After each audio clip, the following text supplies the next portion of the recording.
The orchard is right there. We're getting ready to pick the apples right now. From a short distance, this orchard and farm in Franklin appears as though it's just like any other. However, what goes on at this agricultural operation is rather uncommon. No, it's not the produce grown here that makes it so different. It's where that food goes and who helps cultivate and harvest it that makes the Hunger Task Force farm so very unique. And the food bank's executive director, Sherry Tussler, is immensely proud of that fact. You don't see food banks growing their own food. You see food banks asking for donations. And across the country, there are about half a dozen food banks that are doing some farming. Our farm is the largest of all of them. Farm Development Director Matt King helps oversee the day-to-day operations in Franklin. It's going to be a really good year. He showed me around as he spoke about the commitment of volunteers who make so much of what you see here possible. We would not be able to do what we do out here at the farm without volunteers.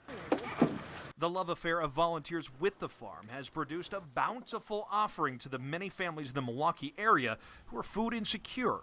And it's in no small part thanks to the growing surge of those looking to give their time and effort to make an impact. Last year, we distributed 10 million pounds of food. 1 million of those pounds came from the farm. We started out our first year with 250 volunteers. The next year we had 500 volunteers.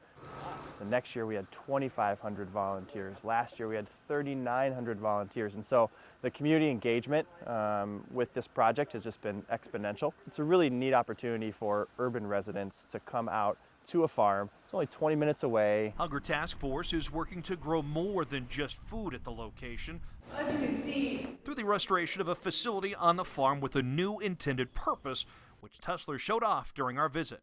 we needed a visitor center, we need an education center. Right now volunteers come out and we're literally standing out in the grass and yelling at them about what they're about to do. Yeah. So we want people to feel welcome when they get to the Hunger Task Force, and we're going to convert this old granary built in 1946 into a visitor center. Hunger Task Force is currently on a fundraising effort to collect $750,000 for the visitor center, and they're confident they'll meet their goal. Farm work is clearly a lot of hard work, but we're getting it done, and we're delivering that 1 million pounds of produce right here in Milwaukee. The Hunger Task Force, making Milwaukee great.